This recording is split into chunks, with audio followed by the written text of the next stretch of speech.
Hello everyone. तो आज हम करंट अफेयर्स की एक इम्पोर्टेंट न्यूज़ को कवर करने वाले हैं। तो चलिए शुरू करते हैं।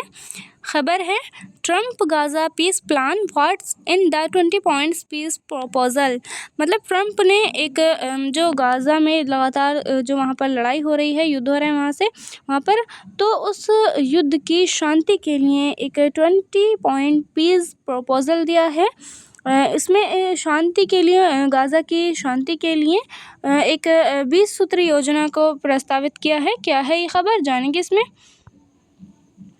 और ये जो खबर है ये यूपीएससी के लिए काफ़ी ज़्यादा महत्वपूर्ण है, जो कि इंटरनेशनल रिलेशंस के लिए में पूछी जाती है। अब हम देखते हैं इसकी खबर की पृष्ठभूमि को। सबसे पहले इजराइल हमास युद्ध और ट्रम्प की भूमिका को इसके अंतर्गत जानेंगे हम। यानी कि जो इजराइल और हमास के बीच जो युद्ध हो रहा है, इसमें ट्रम्प की क्या भूमिका है, और साथ ही 20 सूत्री योजना क्या दी गई है, हितधारकों की क्या प्रतिक्रियाएं रही हैं इस 20 सूत्री योजनाओं के तहत, और इसका वैश्विक प्रभाव, इस पर जो है इस 20 सूत्री योजना का पूरे विश्व पर क्या प्रभाव पड़ा है और इसका निहितार्थ क्या है। साथ में हम जानेंगे कि भारत ने इसमें अपना क्या दृष्टिकोण रखा है, जो कि संतुलित कूटनीति भारत ने अपनाई है, क्या है इसके बारे में भी जानेंगे। और साथ में फिर उसके बाद हम बात करेंगे इसके निष्कर्ष की। तो देखते हैं सबसे पहले पृष्ठभूमि की। इजराइल हमास युद्ध और ट्रम्प की नीति को लेकर के ये जो संघर्ष है, इसका इतिहास के बारे में जान लेते हैं। 7 अक्टूबर 2023 को हमास के हमले से शुरू हुआ था यह युद्ध, जिसमें 1200 इजरायली मारे गए और 250 बंधक बनाए गए थे। अब 2 वर्ष से अधिक का जो है वो समय हो गया है, यानी कि 2 वर्ष से भी ज़्यादा ये युद्ध चल गया है, और ये गाज़ा में 40,000 से भी ज़्यादा जो लोग हैं वो फ़िलिस्तीन के, वो मारे गए हैं। यूएन का अनुमान है कि मानवीय संकट बहुत इसमें गहरा है, और यह 1948 के नकबा और 1967 के 6 द्विदिवसीय युद्ध से जुड़ा एक लंबे समय का विवाद है, जो 2 राज्य समाधान पर केंद्रित है।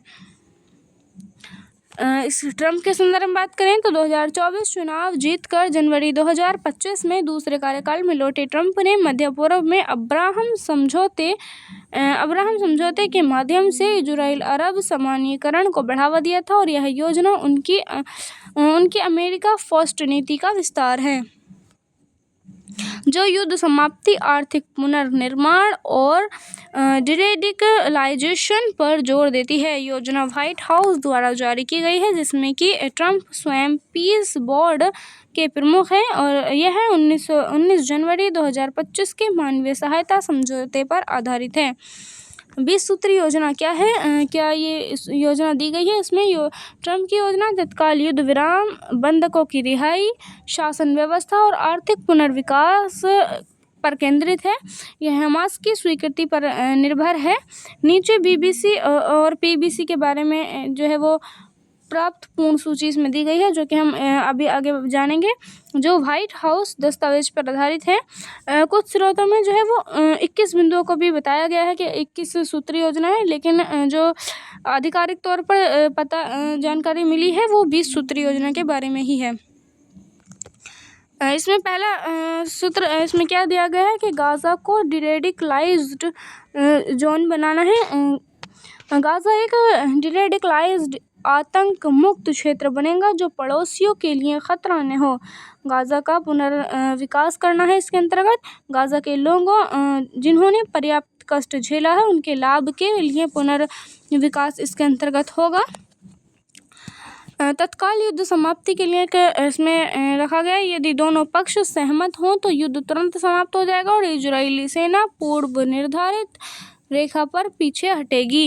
यानी कि जो इजराइल की जो सेना है वो पूर्व निर्धारित रेखा पर पीछे हट जाएगी। जो उनकी पहले की रेखा थी, जहाँ पर वो पहले रहते थे, वहाँ पर वो पीछे हट जाएंगे और सैन्य अभियान निलंबित हो जाएगा उनके, और युद्ध की जो रेखाएं हैं वो जमी रहेंगी, और जब तक पूर्ण वापसी की शर्तें पूरी ना हों।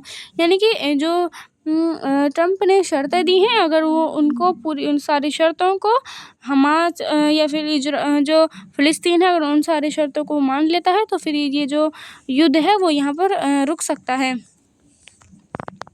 और साथ ही इसमें बंधकों की रिहाई के लिए भी एक रखा गया है। इसमें इजराइल की सार्वजनिक स्वीकृति के 72 घंटे के भीतर सभी बंधक जीवित और मृत लौटाए जाएंगे। यानी कि जितने भी 72 घंटे के अंदर जितने भी जो बंधक बनाए गए थे वो उनको लौटाने होंगे और साथ ही कैदियों का आदान प्रदान होगा। इसके अंतर्गत सभी बंधकों की रिहाई के बाद इजराइल 250 आजीवन कारावास वाले फ़िलिस्तीनी कैदियों और 7 अक्टूबर 2023 के बाद गिरफ्तार 1700 गाजावासियों, महिलाओं या बच्चों सहित को उनको रिहा करेगा और प्रत्येक इजरायली बंधक के शव के बदले 15 मृत गाजावासियों के जो शव हैं वो इसके अंतर्गत वापस आदान प्रदान उनका किया जाएगा। मतलब ये है कि जो इजराइल में 250 आजीवन कारावास वाले जो फ़िलिस्तीनी कैद थे उसके अंतर्गत जो 7 अक्टूबर 2023 के बाद में जो गिरफ्तार किए गए थे, जो कि 1700 गाजावासी उसके अंतर्गत मौजूद थे,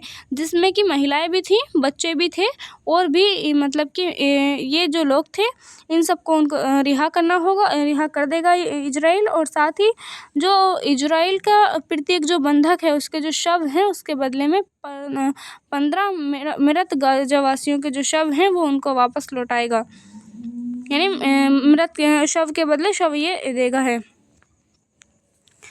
और साथ ही अगला है इसमें हमास सदस्यों के लिए क्षमा है, शांतिपूर्ण सह अस्तित्व और हथियार त्याग पर सहमत हमास सदस्यों को क्षमा कर देगा और गाजा छोड़ने वालों को सुरक्षित मार्ग पर उनको छोड़ देगा।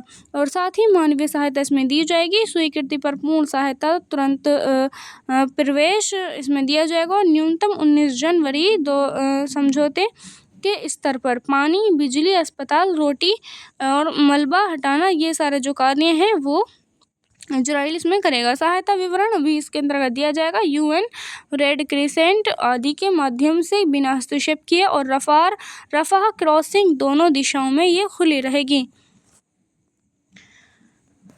अस्थायी शासन इसके अंतर्गत किया जाएगा। तकनीकी अपोलिटिकल फ़िलिस्तीनी समिति पेशेवर फ़िलिस्तीनियों और अंतर्राष्ट्रीय विशेषज्ञों से दैनिक सेवाएं संभालेंगी और पीस बोर्ड ट्रंप अध्यक्षों में टोनी ब्लेयर सहित निगरानी करेगा। पीस बोर्ड के जो अध्यक्ष हैं वो ट्रंप ही हैं और पीए सुधार तक, यानी कि फ़िलिस्तीन अथॉरिटी जो है उसके सुधार तक 2020 ट्रंप योजना और सऊदी फ्रेंच प्रस्ताव प्रस्ताव जो है इस पर आधारित है ये, ठीक है। फिर उसके बाद ट्रंप आर्थिक योजना का एक इसमें जो है वो प्रावधान है जो मध्य पूर्व के मिरेकल सिटीज़ विशेषज्ञों के पैनल से गाजा का पुनर्निर्माण किया जाएगा। इसके अंतर्गत योजना जो है वो नौकरियां, निवेश और आशा इसके अंतर्गत रखी जाएंगी। ये जो तीनों हैं ये योजनाएं इसके अंतर्गत लागू की जाएंगी। विशेष आर्थिक क्षेत्र में भागीदारी देशों के साथ वरीयता वाले टैरिफ की जो पहुंच है उन दरों को वाला जो जोन है इसके अंतर्गत पहुंचाया जाएगा, यानी कि आर्थिक रूप से भी जो है वो इनको मदद की जाएगी। कोई जबरन विस्थापन नहीं किया जाएगा, कोई जबरन जो है वो बाहर नहीं भेजा जाएगा। इच्छुक लोग जो लौट कर वापस मतलब जो वापस जाना चाहेंगे, जो आना चाहेंगे वो आ सकते हैं। रहने वालों को बेहतर गाजा बनाने का अवसर इसमें दिया जाएगा। हमास का बहिष्कार। हमास अन्य गुटों का शासन में कोई प्रत्यक्ष या फिर अप्रत्यक्ष भूमिका नहीं रखेगा। सैन्य अवसंरचना, टनल, हथियार कारखाने जो हैं वो नष्ट इसके अंतर्गत जो किए गए थे। स्वतंत्र निगरानी में डिमिलिटाराइजेशन, हथियार खरीद वापसी का कार्यक्रम इसके अंतर्गत किया जाएगा, यानी कि जितने भी जो चीज़ें नष्ट की गई थी इसमें वापसी का जो कार्यक्रम है वो किया जाएगा। क्षेत्रीय गारंटी की बात करें तो क्षेत्रीय साझेदार हमास अनुपालन सुनिश्चित करेंगे कि नया गाजा शांतिपूर्ण अर्थव्यवस्था और पड़ोसियों के साथ सह अस्तित्व पर प्रतिबद्ध हो।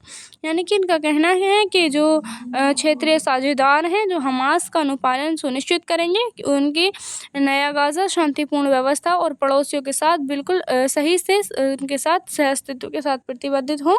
और साथ ही अंतर्राष्ट्रीय स्थिरीकरण की बल पर इस पर जोर दिया गया है कि यूएस अरब अंतर्राष्ट्रीय साझेदारों के साथ गाजा में अस्थायी अंतर्राष्ट्रीय स्थिरीकरण बल तैनात इसके अंतर्गत करेगा।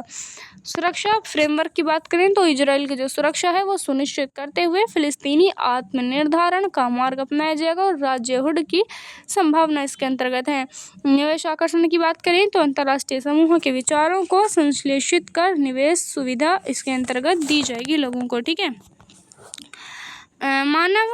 मानवाधिकार अनुपालन पुनर्वास में UN का जो मानक है इसमें रखा गया है और साथ ही लंबी अवधि की शांति का इसके अंदर योजना बनाई गई है कि काफ़ी लंबी अवधि की जो है वो योजना बनाई गई है। PA और गाज़ा नियंत्रण सौंपना सुधारों के बाद, यानी कि जो PA है यानी कि फ़िलिस्तीन अथॉरिटी है उसको गाज़ा का नियंत्रण सौंपना होगा और सुधारों की ये सारे सुधार करने के बाद ट्रंप की अपील है कि ये योजना शांति लाएगी, समृद्धि लाएगी और अस्वीकृति इतिहास का जो अपराध है वो इसके अंतर्गत होगा।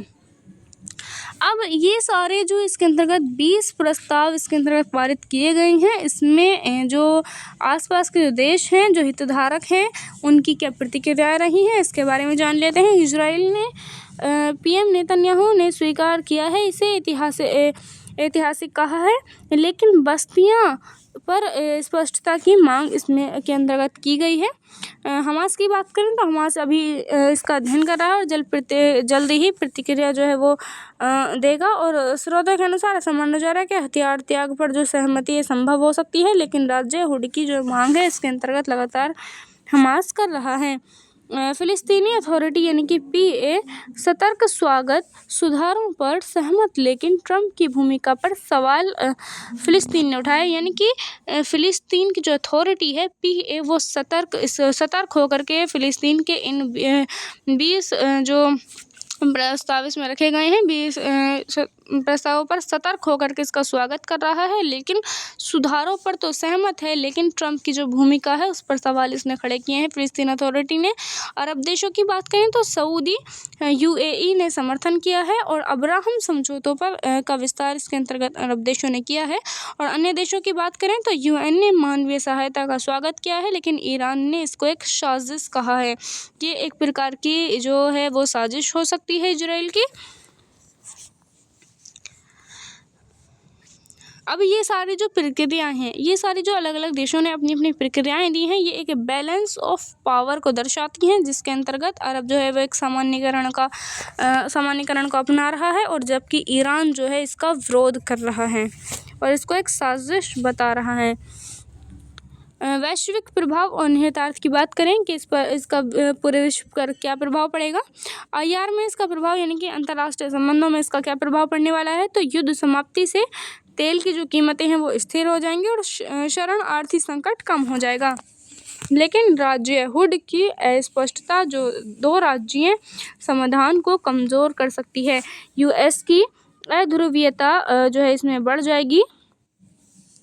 क्या जोखिम होंगे इसमें? हमास अस्वीकृति पर युद्ध जो है वो लंबा जा सकता है और डिमिलिटराइजेशन में हिंसा हो सकती है। मतलब अगर इन सारे 20 जो ट्रंप ने अपनी जो नीतियाँ रखी हैं, अगर इनको हमास स्वीकार नहीं करता है तो एक बहुत लंबा जो युद्ध है वो चल सकता है आगे, बहुत ही लंबा ये युद्ध जा सकता है अगर हमास इसको स्वीकार नहीं करता है तो। और साथ ही डिमिलिटराइजेशन में हिंसा इसमें बढ़ सकती है, ये इसके जोखिम हो सकते हैं। और भारत ने इसमें क्या रुख अपनाया है अपना? भारत ने एक दृष्टिकोण जो है अपना संतुलित कूटनीति का दृष्टिकोण इसमें अपनाया है। भारत ने हमेशा इजराइल को रक्षा साझेदार माना और फ़िलिस्तीन को ऐतिहासिक समर्थन के रूप में इसको माना है और इन दोनों के बीच में संतुलन बनाए रखने की कोशिश की है। और PM मोदी ने 30 सितंबर 2025 को एक्स पर यानी कि ट्विटर पर एक योजना का इसका स्वागत किया और ये लंबी शांति का व्यवहार्य मार्ग है ऐसा बोला है। और साथ ही भारत में युद्ध में तटस्थता बढ़ती है और UN में केस फायर प्रस्तावों पर भी समर्थन किया है। प्रभाव क्या होंगे इसके, यानी कि भारत ने जो ये अपनाए हैं इसमें के प्रभाव क्या होने वाले हैं? मध्य पूर्व में भारत की जो ऊर्जा है वो उसको सुरक्षा को मजबूती मिलेगी और साथ ही I2U2 यानी कि इंडियन, इजराइल, UAE, US जैसे समूहों को बढ़ावा मिलेगा। लेकिन PA यानी कि फ़लस्तीन अथॉरिटी को मजबूत करने की भी इसमें मांग जारी रखी है भारत ने। निष्कर्ष की बात करें तो ट्रंप की 20 सूत्रीय योजना मध्य पूर्व में नया अध्याय खोल सकती है, जो कि युद्ध विराम, बंधकों की रिहाई, हमास के लिए डिमिलिटराइजेशन और गाजा के आर्थिक पुनर्निर्माण पर केंद्रित है। इजराइल नेतन्याहू का समर्थन